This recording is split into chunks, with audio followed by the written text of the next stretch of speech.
Well, friends, let's get started. It's so good that you're here today. I hope all of you have supported Hearts and Hands and been very generous.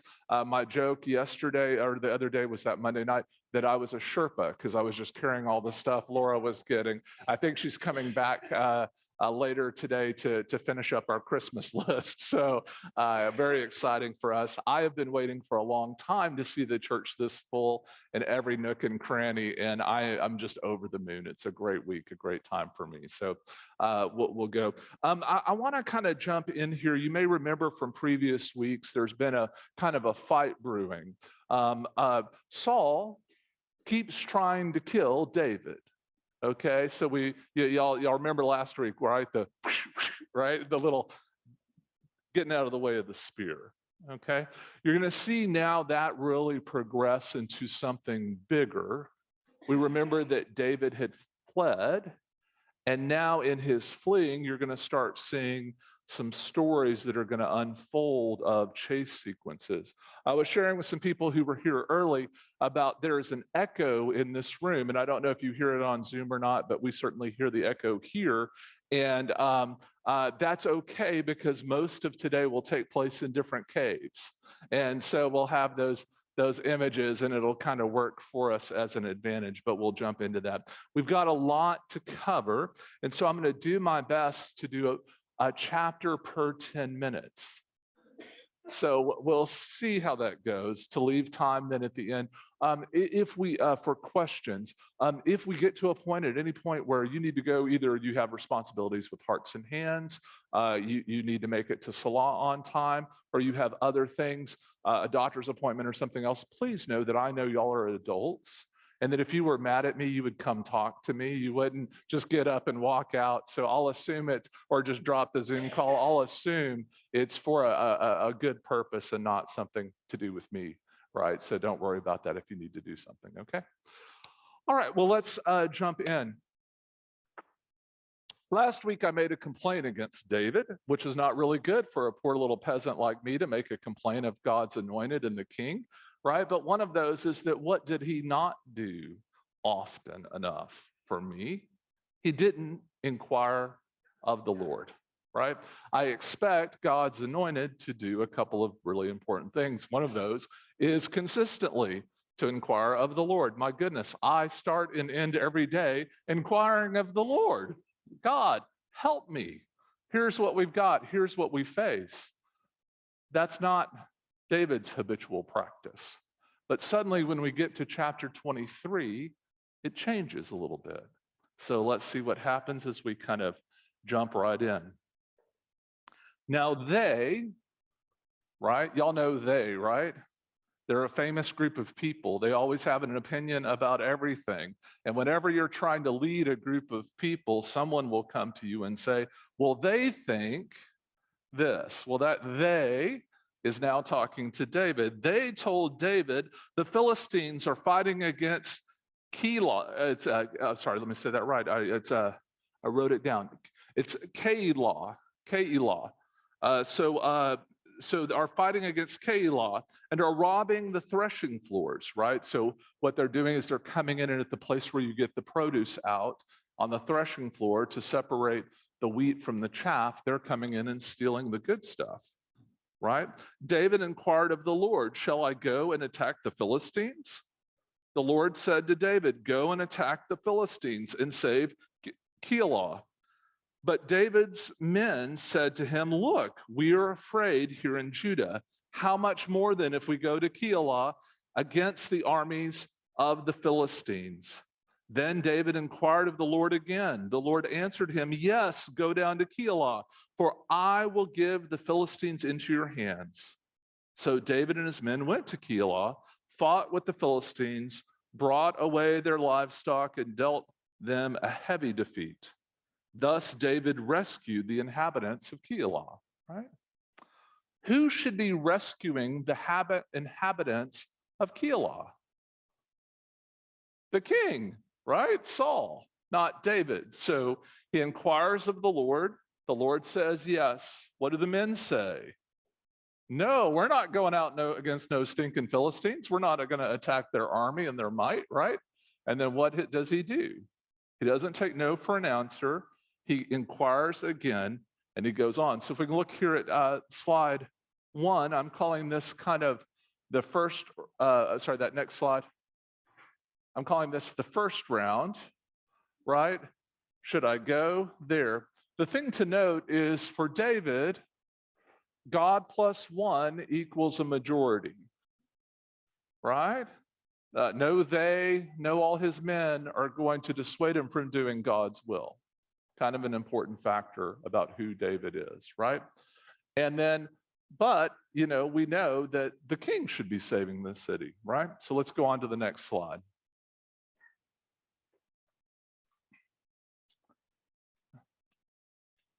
Did Saul know about it? That's a great question. The text does not tell us that, but we should assume that if he's in control of his own territory, that he would know about it, if he's a good king.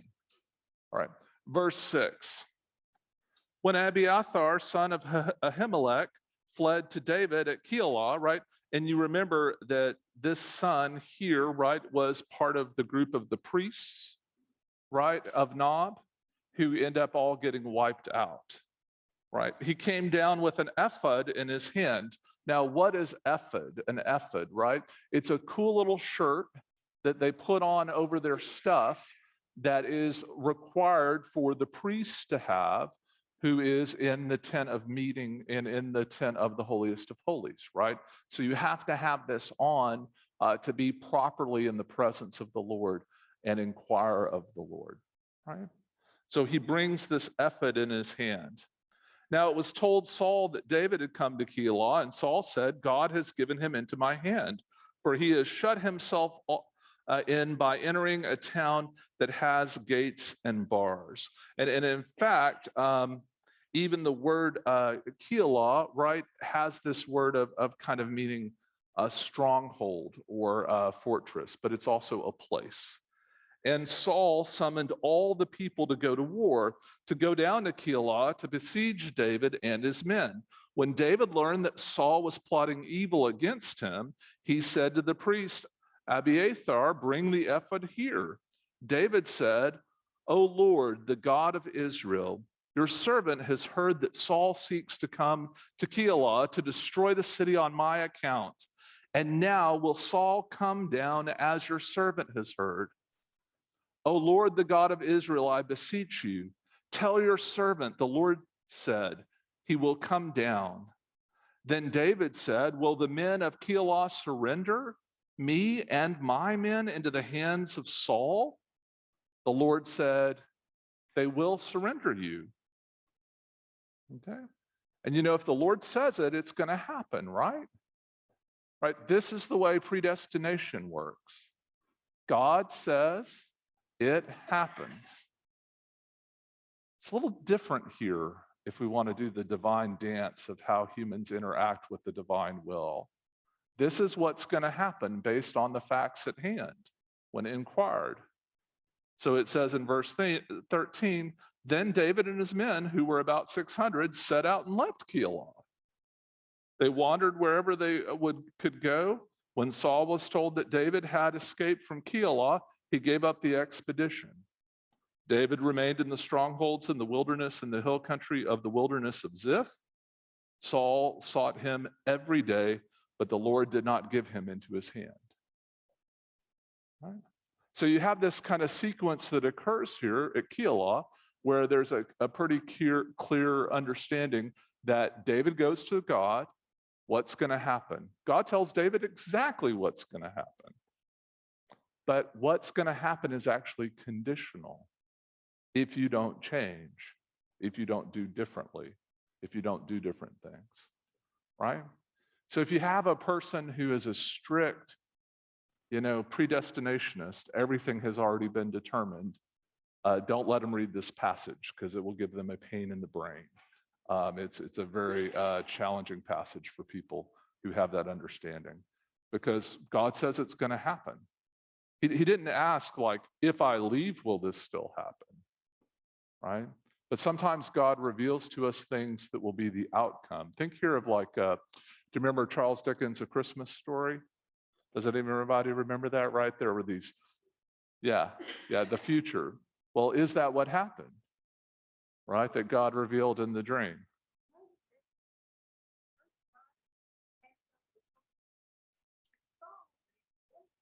That's right.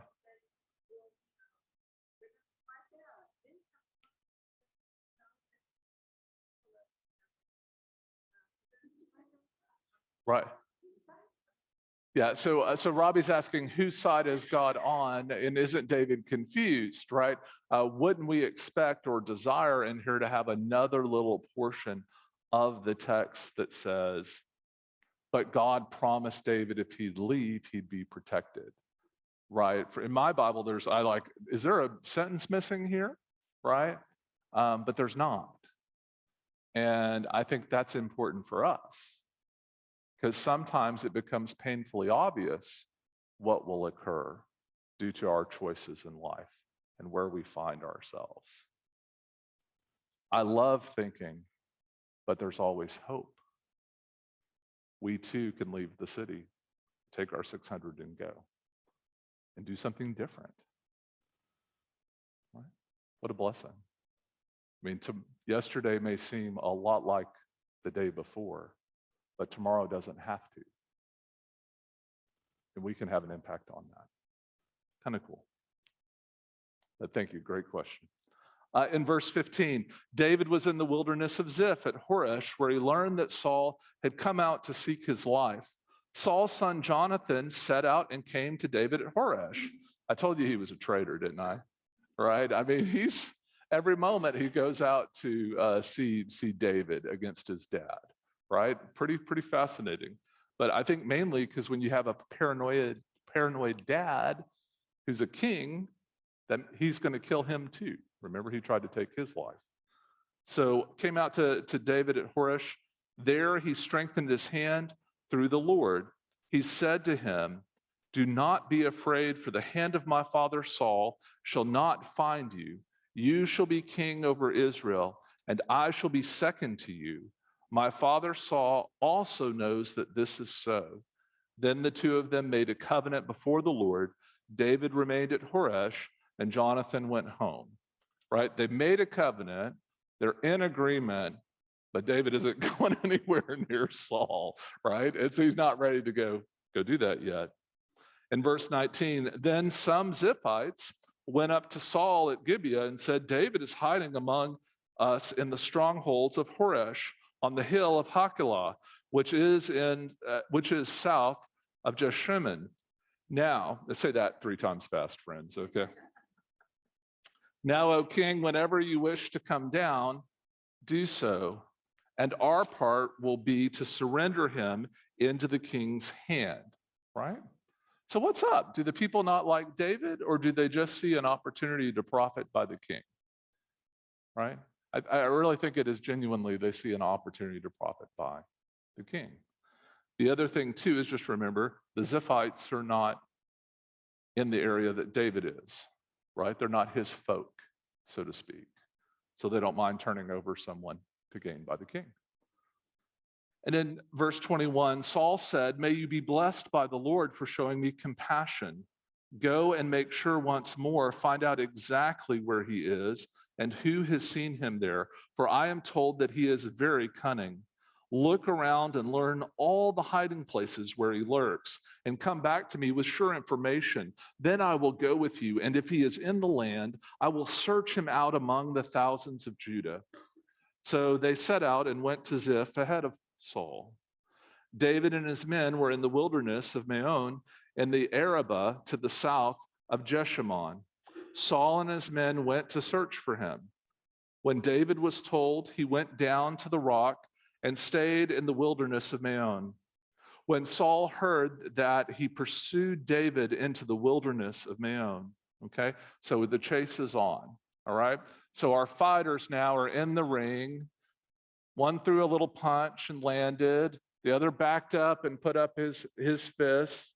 Now the other one's kind of been chasing him, and the other guy's got the fancy footwork, and he's kind of been moving around, but we're about to get to the brawl. Saul went on one side of the mountain, and David and his men on the other side of the mountain. I mean, they're on the same mountain, right? One side, the other. David was hurrying to get away from Saul while Saul and his men were closing in on David and his men to capture them. Then a messenger came to Saul saying, "Hurry and come, for the Philistines have made a raid on the land." There you go, Linda. They've like given a heads up that Saul needs to come because the Philistines are raiding. And it says in verse 28, so this time, right, Saul stopped pursuing David and went against the Philistines. Therefore, that place was called the Rock of Escape. What a cool name for a cliff, right? The Rock of Escape. That's where he got away, right? David then went up from there and lived in the strongholds of En-gedi. Okay, so here in the slides here, I want to just kind of walk you through what we just kind of read through. So in this slide, go back one, go back before they go back 2 slides. Yeah, right here. I'm sorry, I was talking about the ephod and I forgot I put a picture up here for you. Just kind of see this thing that's kind of strapped around with the jewels.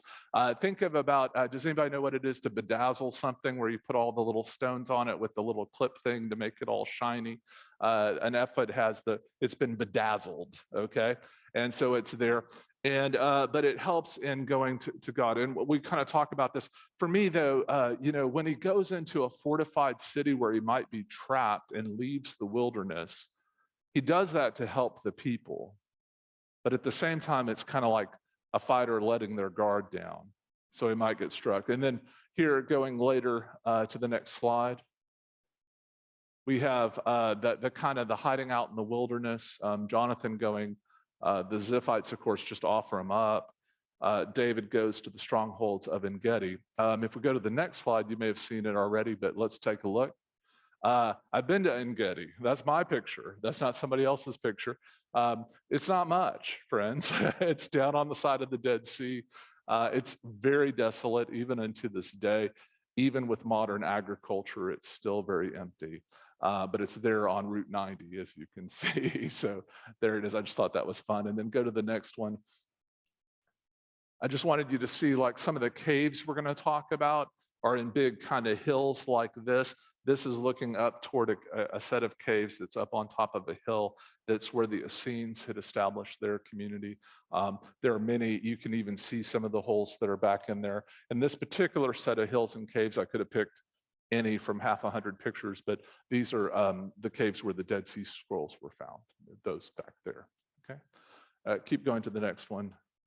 This is up at the top of Masada, looking back toward En-gedi, okay? So you see that little green right there? That's En-gedi.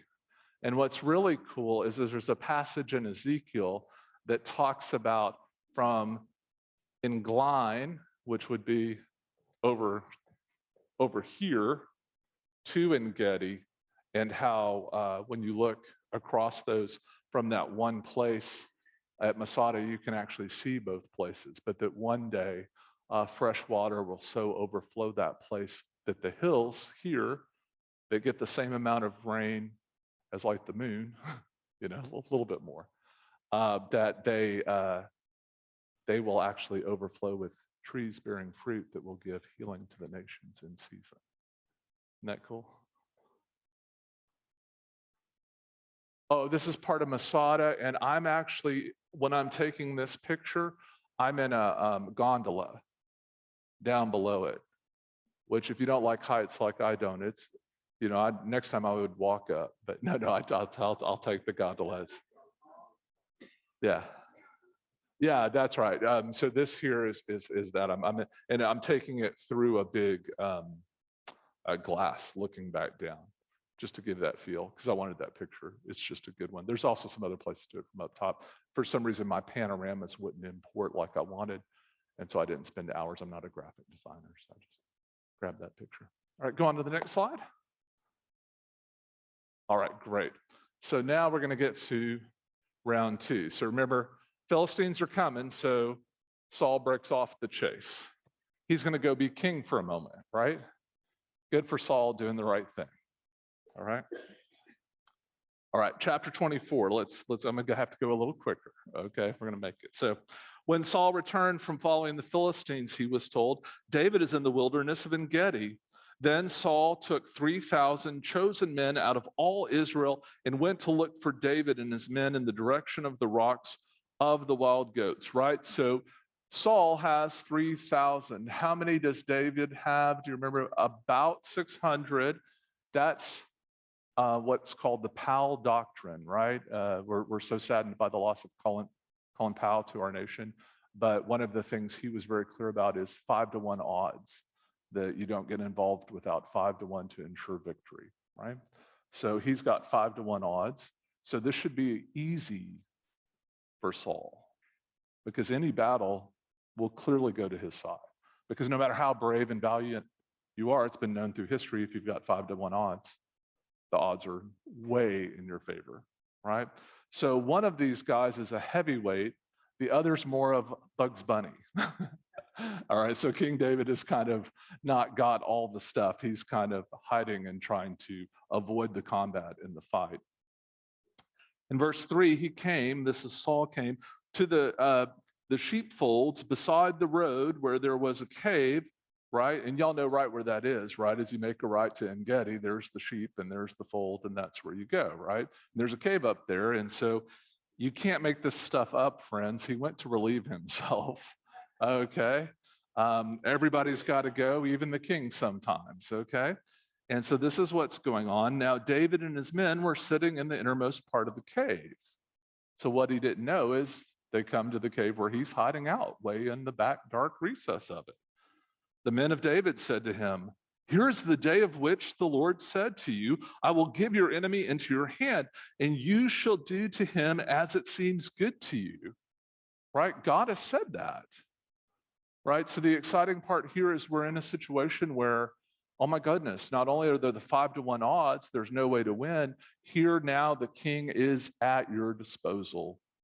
No pun intended. Okay? And so here we have this. Then David went and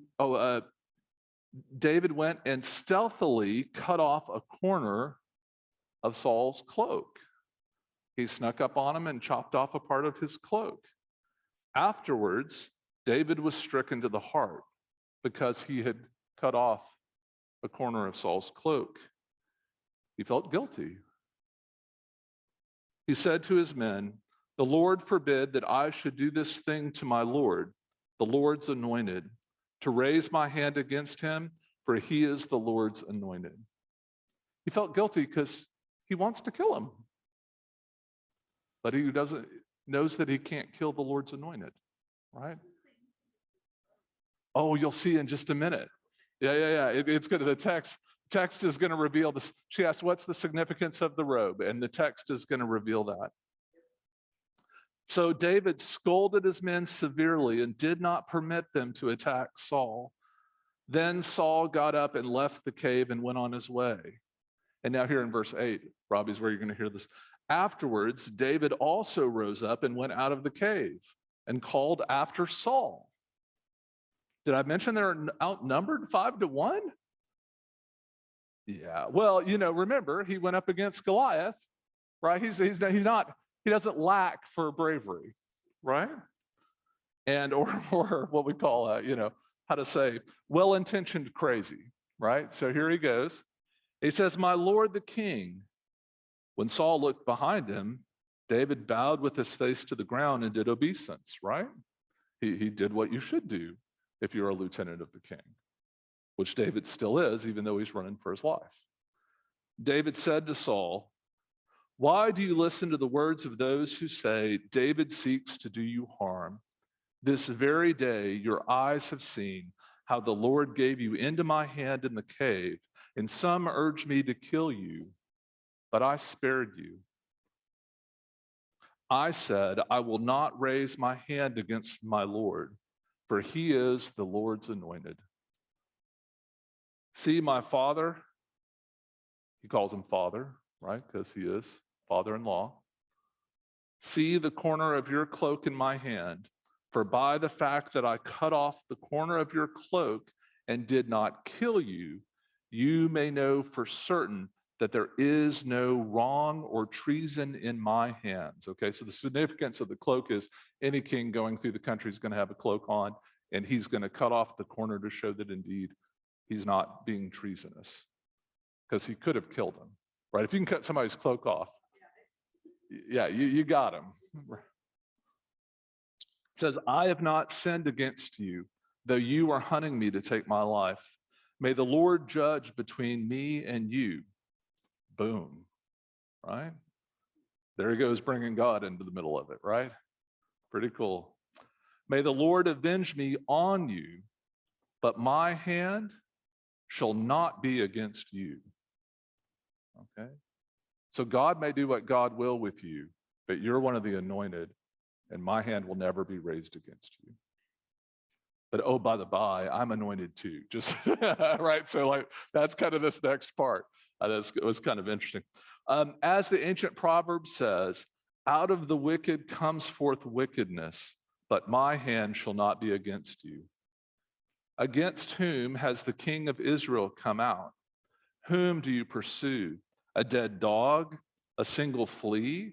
May the Lord therefore be judge and give sentence between me and you. May he see to it and plead my cause and vindicate me against you. All right? Hey, Dad, I'm not out to get you.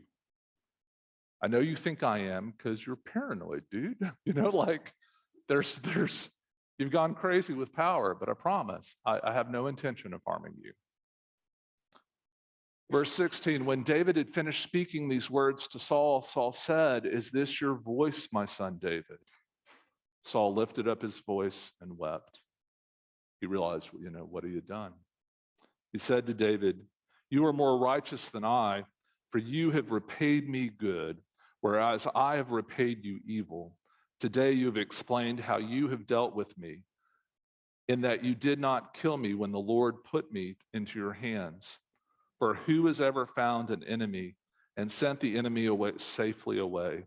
So may the Lord reward you with good for what you have done to me this day, right? He even acknowledges what David did and encourages God to do good to him.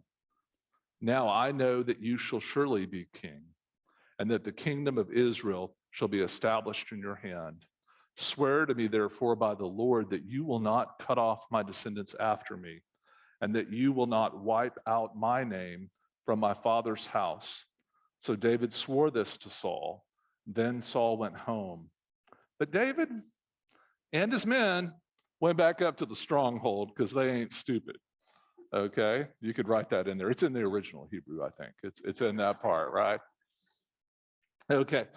So what's kind of going on here as we kind of, the pursuit is on again. He is the Lord's anointed. David confronts Saul. You heard Saul weep. I mean, it's a very touching, and beautiful pattern. That's right. That's right. It's like Saul snaps out of it for a moment and then is going to go back. But David's no fool this time. He stays away. He hasn't called his parents back, right, from Moab. He's not moving with them. He's going to stay and keep his distance, even though he's willing to do this thing. You think that at some point Saul would be awakened, right? But that's not always the case. Yeah. They're saying he's too far gone and the Spirit of God left him. And I think regrettably, the rest of the story only proves that out even more. There's also some interesting things here that David doesn't do. The restraint he shows is to be commended. I know that one of the challenges we have as a culture is we've quit deciding that, how to say this right, that the rules should apply even to us on all situations, that the rule of law should prevail, our constitutional system should prevail. And whether it's to our benefit or not, it seems whoever is in charge in the day suddenly forgets all the things they were upset about when they were in the minority, right? And then when another group gets in charge, they do the same thing. And so it's kind of a sad system today because we forget that what made America great on a lot of things was a consistent adherence to a set of principles and ideals that we've cherished above self-interest. David embodies that. right? I'm not going to say he's the first American or anything. I don't think he is that. But certainly this idea that there's an ideal or standard above the self is essential for righteous living. Okay. Now, did I say that without offending any party or person? Right? I tried to be as neutral as I could with that, right?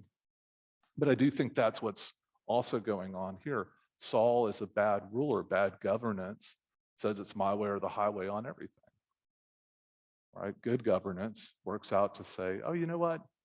Hey, 5 years from now, this might be flip-flopped. And so I'm going to set a precedent that would work when I'm not the one in charge. Right? All right, let's keep looking here. Round 2. Friends, all of a sudden, airdropped out of nowhere. You thought we had forgotten about him. He is out of the pages. He's not in the pursuit. He's not even in the fight. But who has been the referee in all this? Samuel. Now, did Samuel ever really get behind David? Not really. No, he just disappears.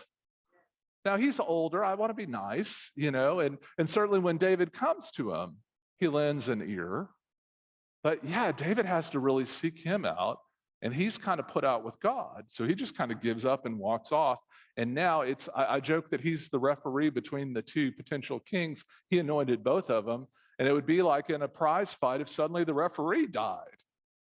Like, just what do you do? So here in chapter 25, verse 1, now Samuel died and all Israel assembled and mourned for him. They buried him at his home in Ramah. And that's all we get. It's interesting. We'll see him again later, though. Don't worry. Then David got up and went down to the wilderness of Paran. There was a man in Maon whose property was in Carmel. The man was very rich.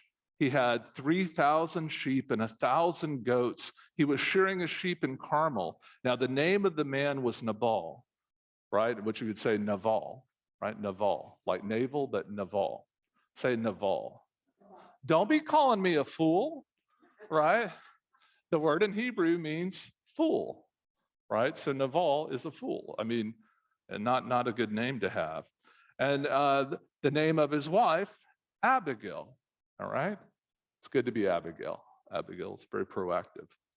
The woman was clever and beautiful, the text tells us, right? I mean, isn't that nice that the Bible records that you were clever and beautiful? Like, man, I wish that, that's good. Put that on my tombstone. That's a good one to have. Clever and beautiful.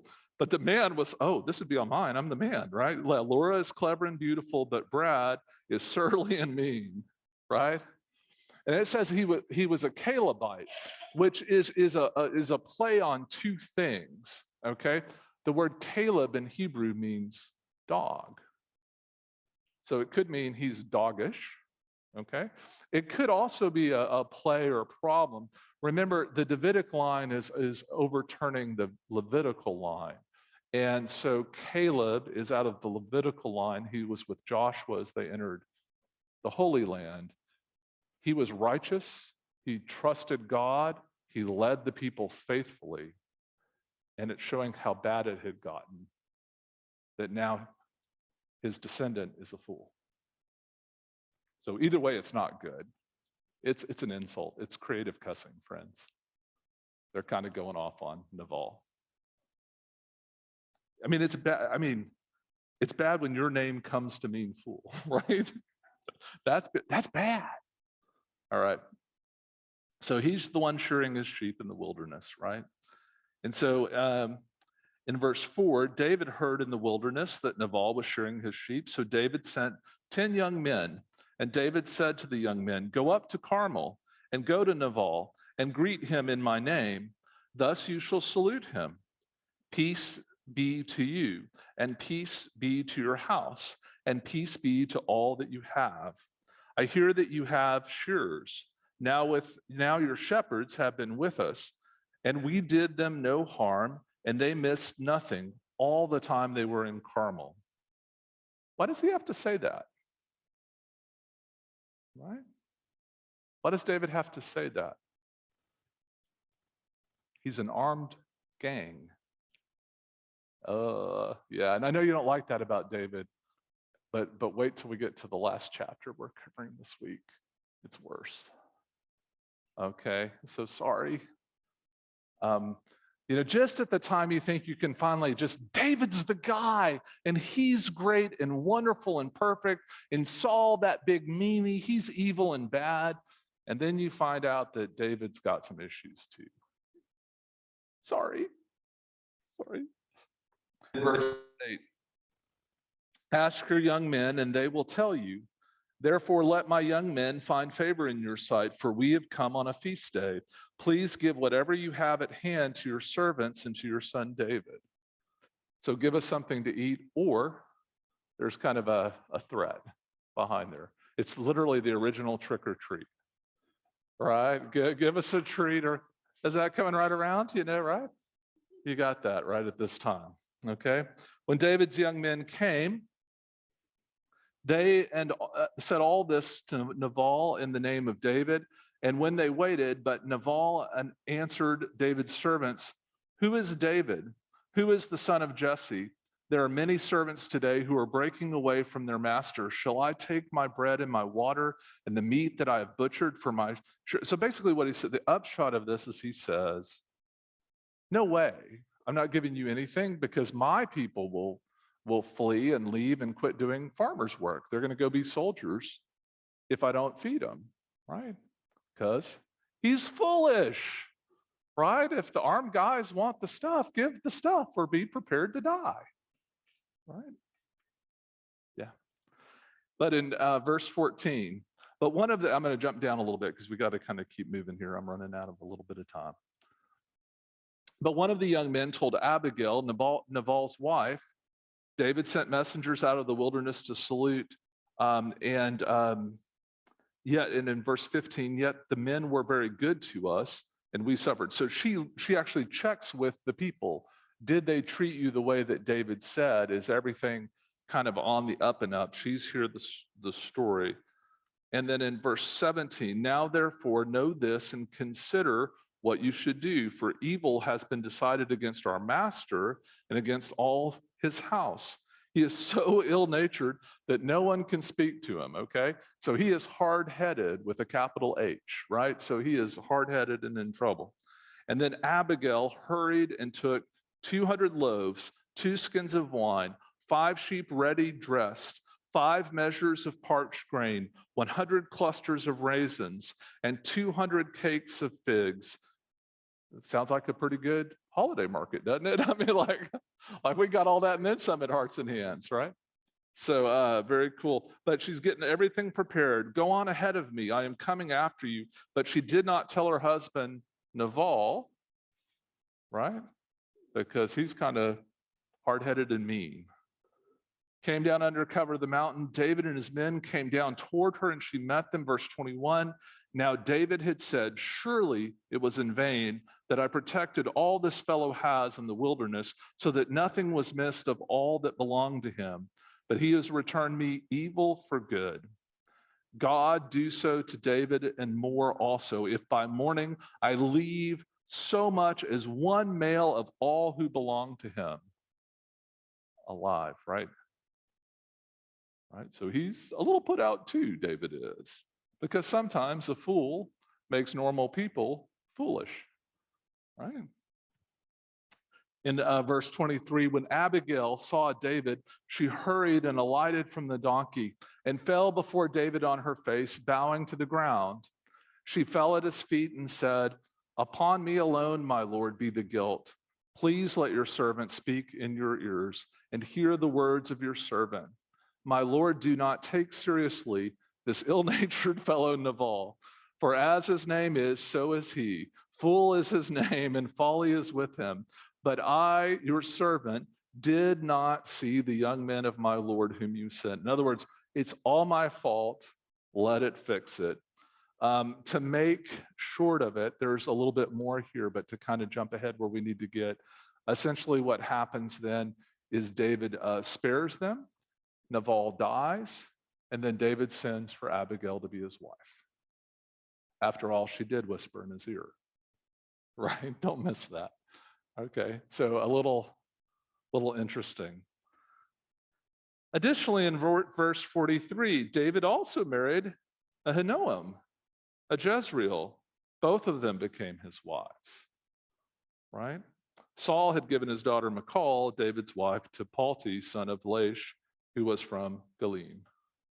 All right, so after the kind of conflict and the dancing with different armies, to make matters worse, Michal, who loved David, was given away.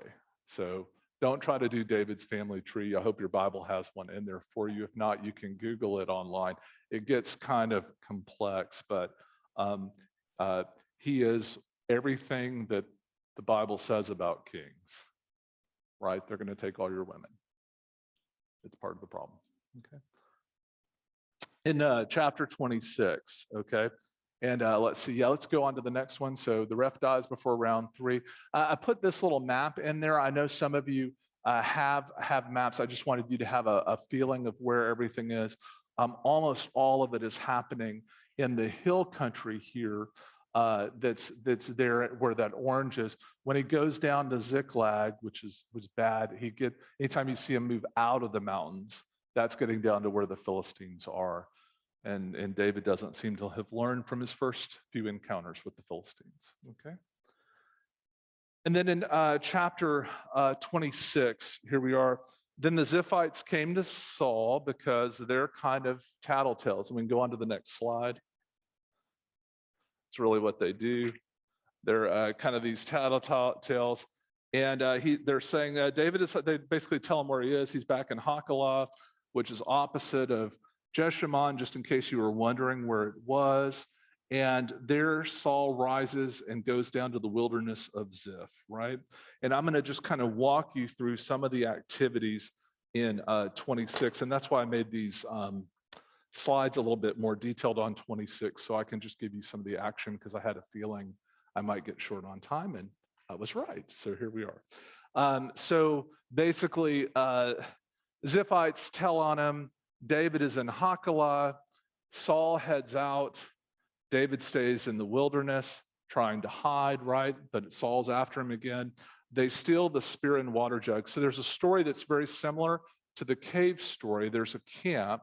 And in the camp, basically David sees them from a distance and decides, since Saul has come out to do battle, that he's going to sneak up on him and try to get him in his sleep. And when he does, he gets up near enough to him that he sees, that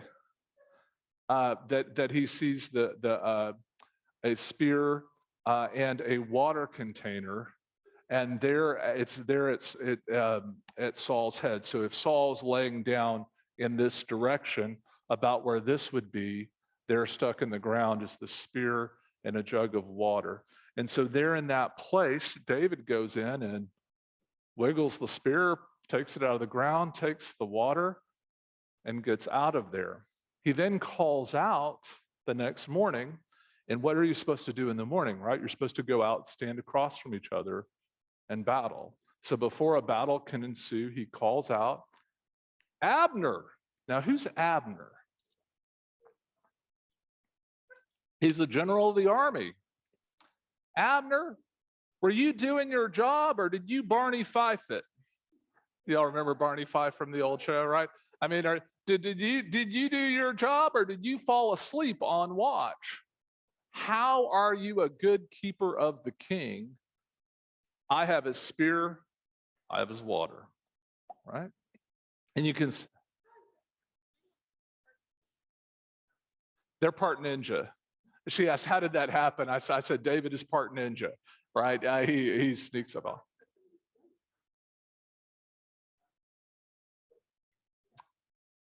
Okay. That's not, in the NIV, it says God put them into deep sleep. That's wonderful. I don't want to really talk about what people do the night before battle, but it's not particularly pretty all the time. So we'll let the text speak, but yes, either way, the good news was they were in a heavy sleep. God does favor King David, in case you were wondering.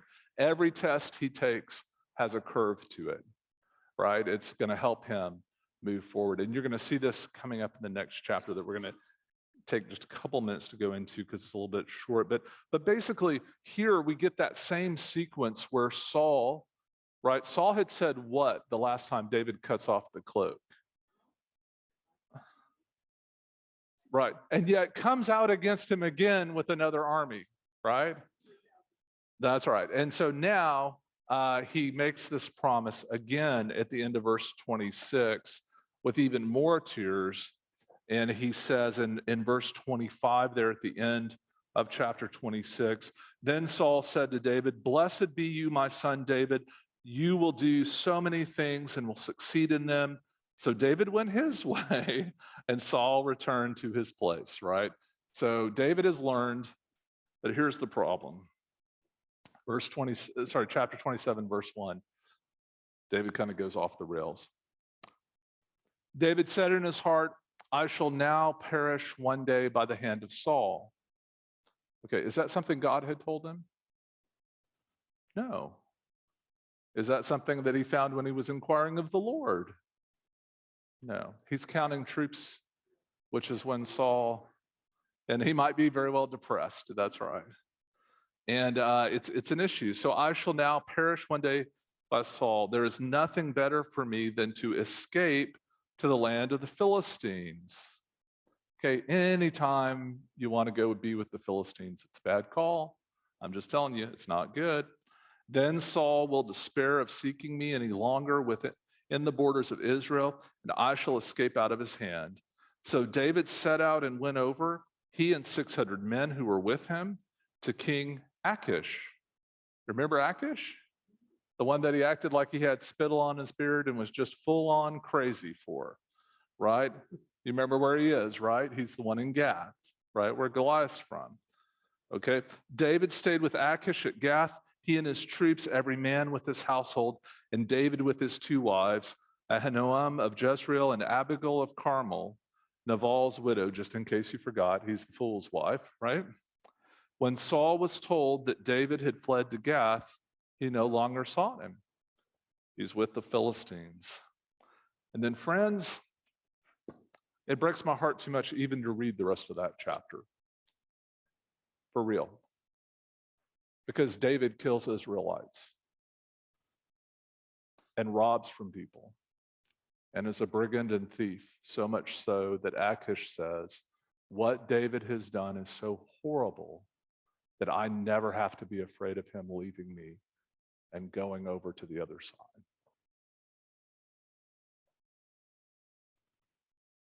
It's bad. And so it makes my stomach sick to read of his action. And we're out of time too, so it works. Well, the prize fight ends in the most unusual way. After Samuel dies, everything goes to heck in a handbasket. David must think that the blessing of God is gone and forget about the anointing that he had, right?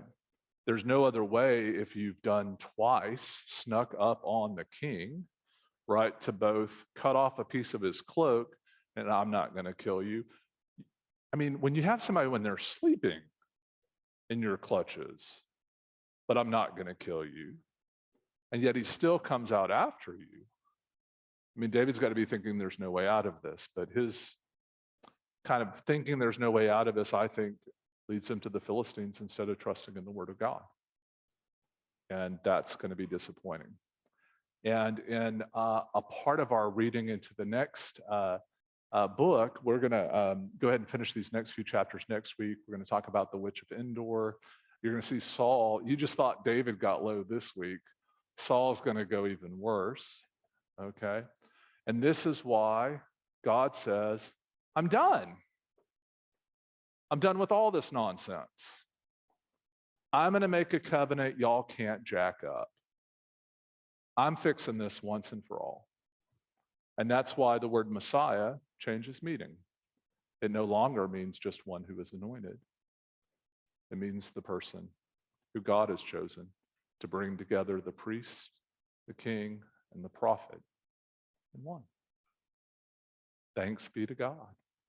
But whenever you think that you're in such a mess, that what can God do with this, never, never, never underestimate what God can do. If God can, through David, establish a lineage that will bless the world and bring salvation, Our problems are child's play. Y'all haven't killed 10,000, right? Anybody? You didn't nuke a city, right? You aren't literally killing families on a frontier so that they won't go tell your kin that you killed your own kin. That's what David does.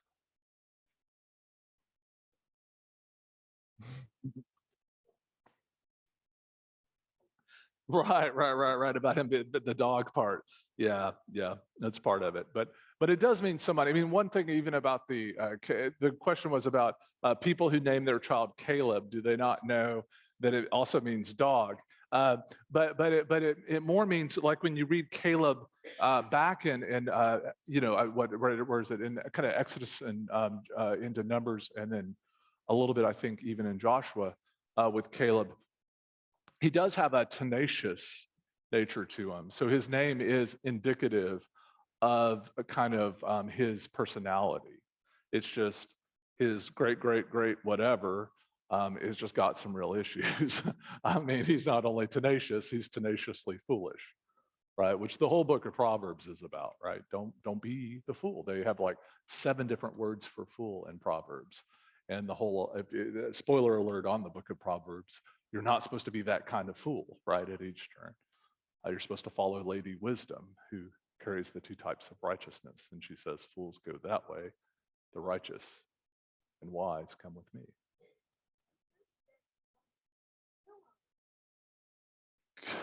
Whoa, heck if I know. He lives in Gath for 1 year and 4 months, it tells us. And then he goes on a rampage. I think he missed the battle.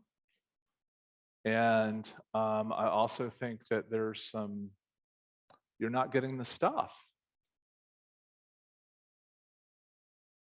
Problem with kings, even good ones, they like their gold-plated Rolex, right? They like their fancy plane. They like their you whatever. Yeah.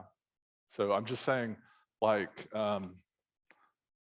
stories. There was one time in Austin when Laura was working in the regional clinic there, or the regional hospital, and a family member from Saudi Arabia came to be hosted at that hospital. So suddenly the whole 5th floor was taken over, right? And they just bought out the whole thing, and then they flew in their own doctor and then used the facility kind of thing. And she's like, yeah, it's a whole, kings tend to roll on a whole different kind of plane. So like, I think that that's some of what's going on. So I'm sorry to, like, if we only read Chronicles, where you hear about how great King David is, you miss the depth. He does some really bad stuff. And then you think it's about the power of a good king or a leader instead of about the power of God. Right? You see this come out in Paul, right? What does Paul say? Paul says, thank God I'm not a super apostle. Right? He says, I'm a little dude. I'm kind of scrawny. He says, I don't even have a full head of hair. I'm not good looking and I'm not easy to listen to. But God uses me to share the gospel. And I've always had a thing. I get to work with different preachers who are working on it. And I've always told people, like, if you don't like my preaching, well, then thank God I'm learning how to preach finally at this old age, But if you do, then I'm helping all these other young ones learn how to do it. But when I work with them, I always tell them the same thing, which is, friends, you better be more afraid of God than you are of anything else when you step into a pulpit. Be faithful, be faithful, be faithful. Don't worry about being liked or popular. Worry about being faithful.